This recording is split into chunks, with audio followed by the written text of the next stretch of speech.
Episode 1, you get to know Taylor, you get to know Cole, and then there's the others. They do their sticks, and they'll join forces together. That's basically it. Camera org, second episode, Taylor gets jealous. Establishes that character for the whole series. Very good. Episode 3, which one was that? Episode 4 is about Danny and Max, the bulk and skull of the group, basically. Bulk and skull if they were Rangers. One's a big guy, one's a small guy. One of them's after love, like Skull was in one season, I think, with the piano and everything. Might not be true, but it felt like it. One is, except this time, Skull or Max is the brains.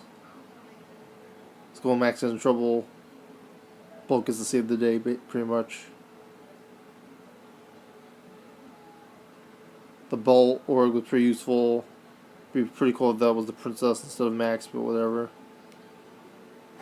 It was a very good use. They use the graphics from... The adaptation of this was a lot better than Shinkenger for whatever reason. Maybe Scott Page backed or whoever was in charge, but it felt like a lot more real. America's Shinkenger was so much better, and Power Ranger was so much worse than the original in the US footage.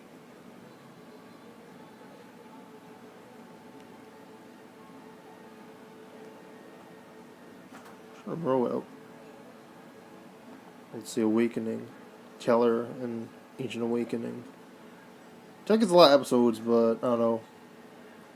I felt like she could have been used like a Tommy, and then Zanaku would be another Tommy, and then Master Org would be like the real evil one, who was really evil Tommy. Varying degrees of Tommy. However, they wanted to do their own thing, which is pretty cool, and I admire them for that.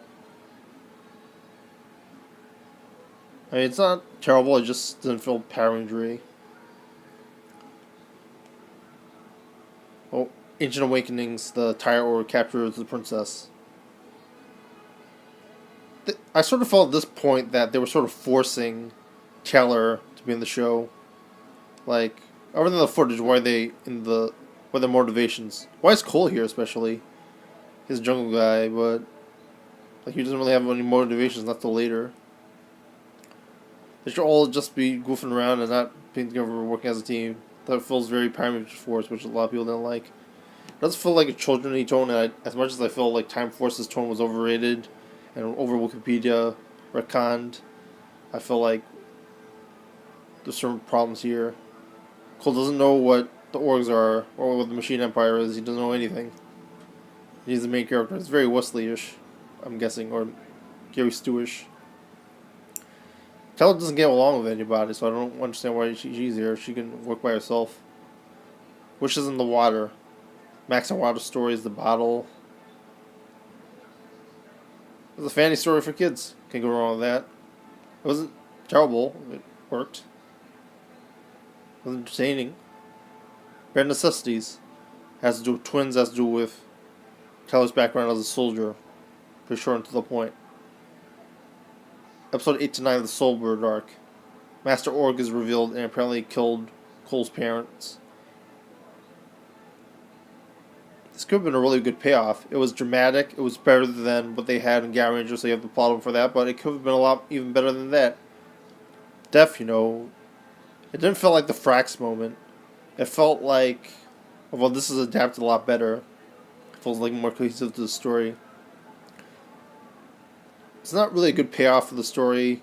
And Cole is a jungle kid. Like, should he care that his parents died? Like, the acting in the script doesn't feel like there's a story to set up there, and they could have played it off as if he's a jungle boy and he doesn't care that his parents died and he doesn't know who they are, and that in itself could have been really dark as well. Cole's too campy for it to work. They could have made him act for this one scene and the contrast would have worked, but he didn't, so it didn't work. The Duke Org is shown. They find somebody. 10. Zanaku. I don't like how they flip-flop on Zanaku being evil. They say a line about they're only allowing to be 2 Dugorgs with Gindrax and Toxica. I would have liked if there was a payoff for that, like Gindrax or Toxica betraying the other and getting another Dugorg to join them, and then there'd be 2 Dugorgs there fighting Gindrax or Toxica. There'd be a Gindrax and Toxica breakup. Not really a meaningful line unless they were going to have dissension between the two. Clash of the Megazords. Sorry, whatever the name of the episode is. Taylor.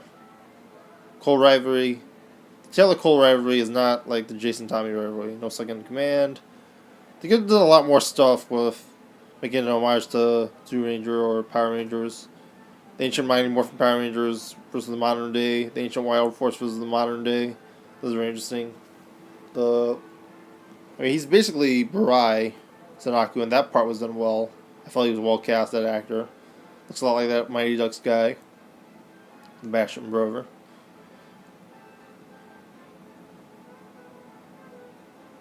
The blood thing sort of seems forced. I don't know. I'm trying to remember if there's a plot hole to that, but I don't really recall, and nor do I really care. Dukes don't bleed. I don't really get that. They could have explained that they were like pollution or something, but they just say not Duke orgs, but all orgs don't bleed, which is very weird. It is dramatized whenever there is blood in the show, I guess. It makes you feel like the good guys have blood while the bad guys don't have blood, which is cool.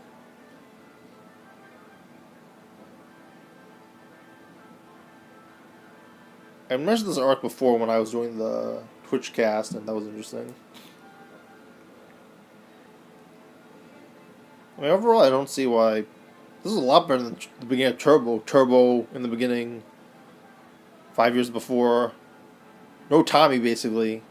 When they could have had him like the 5th, 6th Ranger, literally.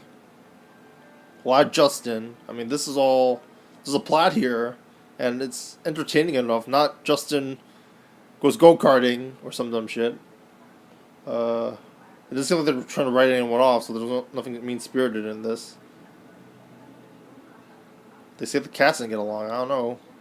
MMPR Toys will have to get going through that, but from what I saw, seemed like a enjoyable show.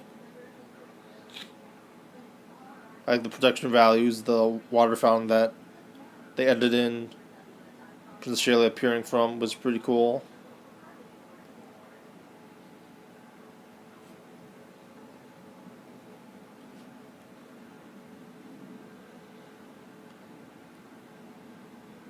I didn't like how they flip-flop on Zanaku being evil or being a gray.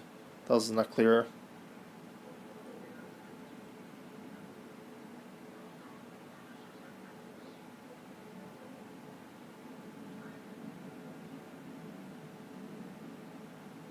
This cool storyline for the relationship between the 6th Ranger and someone else female in the group, which is pretty cool. And I feel like they used Cole good enough, which, not every Red Ranger has to be badass. Seemed like a Red Rookie, seemed like a Lost Galaxy Red Ranger was pretty cool. Not really action trope, but I don't know, I thought he was entertaining enough. Not really very Power Ranger though. Or some changes are always good, especially when the franchise is this long.